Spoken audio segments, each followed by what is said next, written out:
Thumbnail देख के तो आप आए होगे, तो आपको बता दूं ये सही थंबनेल पढ़ के आया हुआ। थंबनेल में कुछ भी झोलाबाजी नहीं है। देश अभी बदल रहा है गाइस। अभी हम तरक्की की तरफ जा रहे हैं, बट कई मायने में हम इंसान को खो रहे हैं। ऐसी ही कुछ घटना चेन्नई में हुई है। तिरुमलाई एक प्लेस है, वहां पे एक 33 ईयर ओल्ड गर्ल और उसके पापा दोनों की मौत हो गई। और वो मौत 4 महीने तक उनकी बॉडी एक कमरे में बंद रही, बट किसी को पता नहीं चला कैसे हुआ। कहा गई सोसाइटी जो बातें करती थी, गांव की तरफ हम देखते हैं कि फैमिली बातें करते रहती है, रिलेशंस में केयर होती है, बट 4 महीने तक किसी को पता नहीं चला कि कमरे में बॉडी है। सो गाइस, इस केस को हम स्टार्टिंग से संध्या जो डिवोर्स हो चुका था उनका, वो अपने पापा के साथ रहती थी और पापा के साथ रहते रहते उनका ख्याल भी रखती थी एंड जॉब करती थी, क्योंकि पापा की हेल्थ अच्छी नहीं थी और एज भी हो चुकी थी। बट आपको भी पता है पापा और लड़की का रिश्ता काफी गहरा होता है। ऐसा ही कुछ गहरा रिश्ता इस रिश्ते में भी था। तो पापा को किडनी की बीमारी थी, इसलिए संध्या कड़ी मेहनत करके पापा का इलाज अच्छा हॉस्पिटल में करती थी। गाइस, आज सबके पास मोबाइल्स है, उसी तरह संध्या का मोबाइल पे सोशल मीडिया था। सोशल मीडिया के थ्रू एक सिंबल नाम के आदमी से मुलाकात होती है। मुलाकात इतनी गहरी हो जाती है कि वो मिलने लगते हैं और संध्या ने इसके चलते पापा का इलाज के बारे में बात किया। सिंबल एक, आपको बता दूं, होम्योपैथिक डॉक्टर था जो ऑस्ट्रेलिया में पढ़ाई करके आया था। तो हम जनरली सोचते हैं कि अदर कंट्री में जिसने पढ़ाई की तो अच्छी खासी पढ़ाई की होगी। तो सेम एज ये इस केस में भी हुआ गया। संध्या ने ट्रस्ट रखते हुए पापा का सारा इलाज का जो डॉक्यूमेंटेशन थे वो सारे शेयर किए कि रिपोर्ट्स वगैरह डॉक्टर की। तो उन्होंने बोला होम्योपैथिक का मैं डॉक्टर हूँ, मैं आपके पापा को ठीक कर सकता हूँ। तो ऐसे ही फिर ठीक करने की प्रोसेस चालू हुई। करीब करीब 1-1.5 साल उनको लगा और कुछ महीने बाद रिकवरी हुआ, ऐसा फील भी हुआ संध्या को। तो फिर डॉक्टर तो अनमैरिड था उस समय, तो संध्या चेन्नई में रहती थी and at the same time doctor Khushnaseeb से चेन्नई में रहते थे। तो जहां अपार्टमेंट में संध्या रहती थी, वही अपार्टमेंट में डॉक्टर सिंबल जो है वो रहना स्टार्ट करते थे। काफी इंटरेस्टिंग है। संध्या को लगता है, उसके पापा को लगता है कि चलो लड़का अच्छा है, हमारे ख्याल रख रहा है, सो हम उसे रख देते हैं। तो संध्या का अपार्टमेंट और जो सिंबल का अपार्टमेंट था सेम फ्लोर पे था गाइस। संध्या और उसके पापा धो ही रहते थे और पापा की हेल्थ अच्छी नहीं थी तो बेड रेस्ट भी थे। तो संध्या सोचती है कि इतने बड़े 2 BHK फ्लैट में क्या ही अकेले रहना, सिंबल को भी साथ रखा। और पापा को भी लगा चलो यार, बेटी डिवोर्स हो चुका है, 33 ईयर की ओल्ड लेडी है, चलो बेटी के लिए कुछ सोचते हैं। और पापा ने इग्नोर कर लिया इन डिसीजन से। सिंबल रहने लगा। कुछ महीने बीत गए और आता है गाइस सितंबर 2024। काफी डार्क मंथ था उनके लिए। अचानक से शंकर जी जो थे संध्या के पेरेंट्स, उनकी डेथ हो जाती है। नेचुरल डेथ थी गाइस, वो हेल्थ के वजह से ही पहले से और एज की वजह से। बट संध्या के माइंड में ये आता है कि यार सिंबल जो उनके यहाँ रहने लगा था डॉक्टर, उसने कुछ सही से ट्रीटमेंट नहीं किया, इसलिए पापा की डेथ हो जाती है। इसके चलते हुए सिंबल तो जगह पे नहीं था जब उनकी डेथ हुई। तो संध्या कॉल करती है कि पापा की हेल्थ अच्छी नहीं है, पापा अभी कैसे तो भी अजीब कर रहे हैं, तुम जल्दी है। सिंबल आते आते पापा की डेथ हो जाती है। संध्या ब्लेम करती है, यार तुमने ऐसा क्यों किया, पापा की हेल्थ अच्छी नहीं थी, मुझे बता देना चाहिए था, मैं कुछ अच्छा हॉस्पिटल में बोल देती, मैं तुम्हें बोल भी रही थी कि मुझे अदर कंट्री जाके जॉब करने दो, कि मैं ज्यादा पैसा कमाऊंगी, पापा की हेल्थ अच्छी, डॉक्टर के पास मैं हेल्थ ठीक कराऊंगी, बट तुमने नहीं जाने दिया। ऐसा ब्लेम पे ब्लेम आर्गुमेंट वगैरह चलती है उन दोनों के बीच। और यही आर्गुमेंट कब जाके एक फाइनल पॉइंट पे आ जाता है, जो फाइनल पॉइंट था संध्या का मरना। यही हाथापाई हो जाती है। डॉक्टर बोलता है कि नहीं, मैंने कुछ गलत नहीं किया, ये नेचुरल डेथ है, ये एज केस है। लेकिन संध्या नहीं मानती है, भावुक हो जाती है। हाथापाई में संध्या का सर जो दीवार को लग जाता है, तो उसके चलते हुए संध्या बेहोश हो जाती है।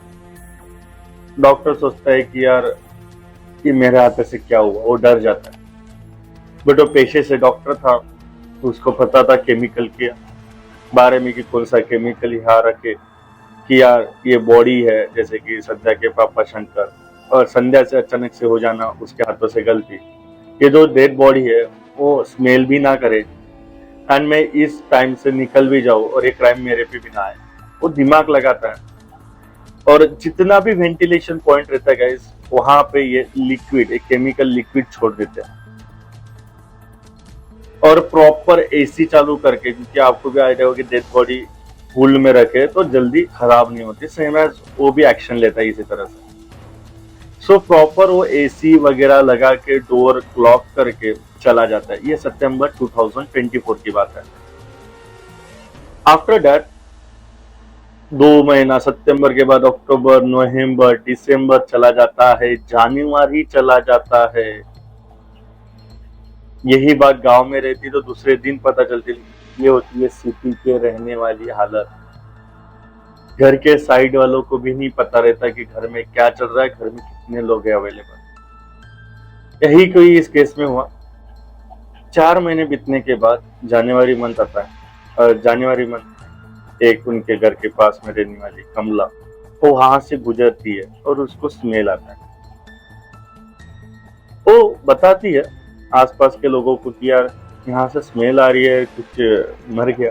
इनिशियली तो सब लोग सोचते कि एनिमल की किसी की डेथ हो गई होगी।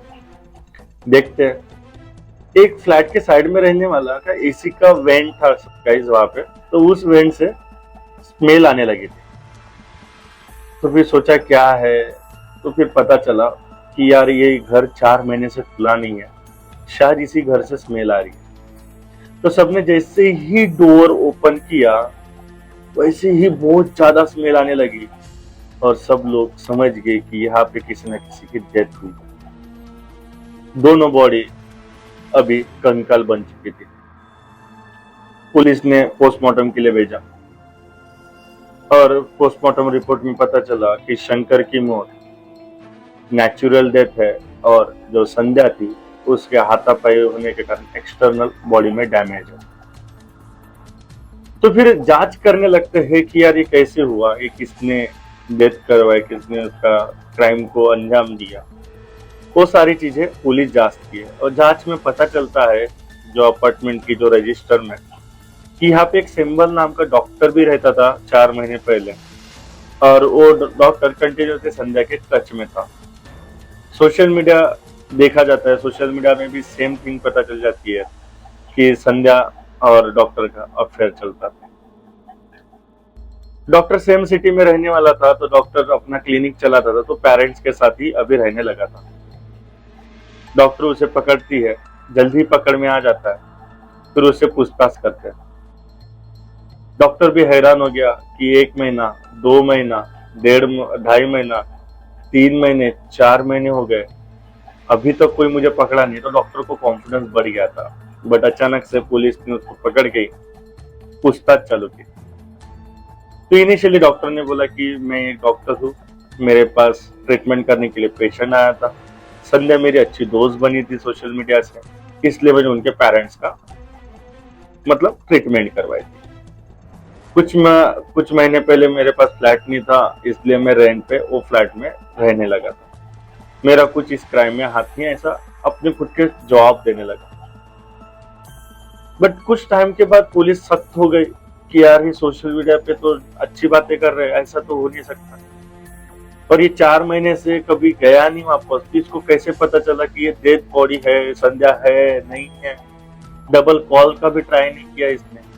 इसको और एक बार पुलिस पूछती है कि यार बताओ एक बार क्या हुआ था, और पूरी स्टोरी बताता है क्राइम कैसे हुआ।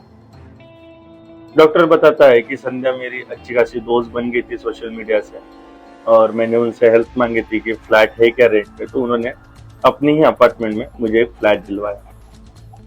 तो फिर उसी हिसाब से मैं उनके पेरेंट्स की, जो पापा थे उनका, मैं ट्रीटमेंट करता था।